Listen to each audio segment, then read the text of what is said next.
What is up, guys? It is Quinn here, and in this video, I'm going to be going through 3 sell-high players heading into Week 9 of the NFL season. So these are players that I just think have reached the peak in value, and I'm going to try to move them off of my rosters before they come back down to earth. While you guys are watching, if you enjoy the content, hit that like button, subscribe to the channel. If you guys have any fantasy questions, it doesn't have to be trade related. It could be waiver wire, start sits. If you guys drop those in the comment section, I will respond to every single person. But let's jump into my first sell high here, and it is actually going to be Tony Pollard.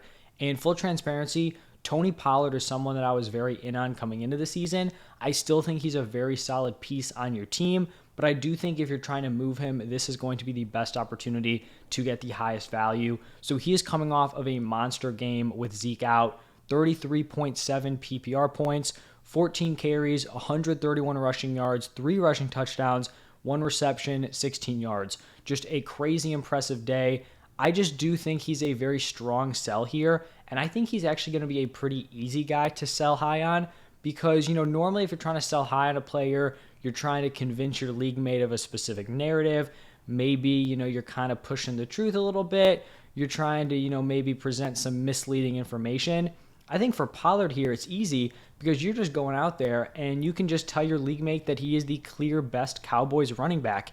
And I think that's easy to do because I think most people agree at this point that Tony Pollard is better than Ezekiel Elliott. And the normal logic here would be if Tony Pollard is the better running back, he just had a massive game, a game that Zeke has not even compared to this season, you would think that Tony Pollard would continue to get the opportunities. So the logic is totally there for someone to believe that Pollard is going to be the clear-cut number one rest of season. I just don't think that's what's going to happen here with the Cowboys. We've already had Jerry Jones come out, say that he's not expecting a role change between these running backs. We know Zeke has that massive contract, so I am expecting still a strong committee here between Pollard and Zeke moving forward.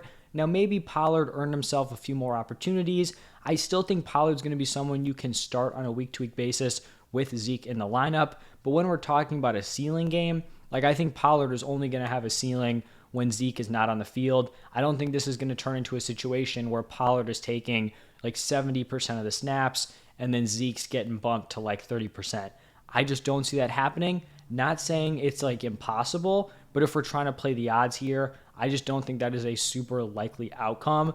I think we're still going to have Zeke see the goal line opportunities, which is obviously going to give him more touchdown upside compared to Tony Pollard.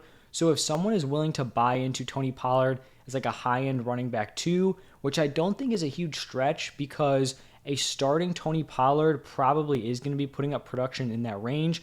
I just think this is still going to be a very strong committee. So if someone wants to sell him, in that area, I'm totally interested. I think maybe if they value him there also, you could do Pollard plus a depth piece, kind of try to jump into that top 12 running back range. Obviously, this is going to be assuming that Zeke is going to be back in the near future. If we start hearing that he's going to miss 2, 3, 4 weeks and this is going to linger, then I'd probably be more willing to hold on to Tony Pollard. But assuming that Zeke is going to be back within a week or two, I would be trying to shop Tony Pollard, and not saying he's someone you need to get off your roster, right? Tony Pollard's value is never going to tank. I still think he's going to be a strong weekly start, but when we're talking about selling him for something that he's probably not going to have a role of rest of season, I think now is the opportunity. Now moving over to a wide receiver I'm selling high on, it is going to be Jeudy. So Jeudy had a slow start to the season, had a strong week 1, but then, through 3, 4, 5 weeks, it just was not coming together for Jeudy. The last 2 weeks, he's put up really solid numbers, 16.6 fantasy points and then 18.3 fantasy points in London. I think it's possible to make the argument and sell Jeudy as the Broncos wide receiver 1. We've seen Sutton really struggle these past 3 weeks. He has put up under 6 fantasy points in each of the last 3 games, so not great production out of Sutton. In those games, we've seen Jeudy, have some of his better performances. Personally, I still think the wide receiver 1 here is kind of a mystery rest of season. I'm not someone who's locked in on Jeudy moving forward. I'm not someone who's locked in on Courtland Sutton anymore. I feel like it's, up in the air. It potentially is just a fake thing, and they're just going to go back and forth on what wide receiver has the better games. And just in general, I don't have any faith in this offense moving forward. I think in the first few weeks, week 3, week 4, we could kind of make the argument, all right, they'll figure it out. They'll get it together. We are 8 games into the season and it still looks like a mess of a unit. We've seen very little improvement. And so like this is a spot where if I don't know Jeudy's the number one, I don't think he's someone I'm going to be consistently sold on starting in my lineup. And so if someone is sold that Jeudy's going to be the number one, I would be willing to move off of him. I'm not saying people would accept these offers, but I would start off by just sending, straight up offers for guys like Boyd, Kirk, Myers, players like that. It's kind of tough to trade at the wide receiver position in Jeudy's range because I feel like you have guys who are like locked in that top 24 range. And then I feel like after that, it's just like a massive tier of like 20 guys. So maybe you'd be better off including Jerry Jeudy in a package to make a positional upgrade at either running back or wide receiver. But however you get it done, I would be interested in moving on from Jerry Jeudy. And then the third and final sell high player, we're going to be talking about Tyler Allgeier coming off of a 17-point PPR point performance. And I think Allgeier's window of being a useful fantasy option and someone who has trade value is closing very, very quickly. We saw Allgeier and Huntley have a nearly 50-50 carry split. Huntley actually out-carried Allgeier by 2. We still saw Allgeier, dominate the overall snap count, and he was more involved as a pass catcher, which is where he got his points here. But not a great sign that even when we have the injuries going on, he is still in like a 50-50 carry split. We also have Damian Williams, who may be returning soon, coming off the IR. Remember early on, we actually had Damian Williams operating as the number 2 behind Cordero Patterson. So this could turn into a really gross committee once Damian Williams returns. And then honestly, Cordero Patterson might be right behind him. It's possible he returns within the next few weeks. So maybe we're getting like one more game of Tyler Allgeier being a startable option. But after that, he probably becomes a cut candidate on most fantasy teams. So I'd just be sending straight up offers for some of these running backs in gross situations.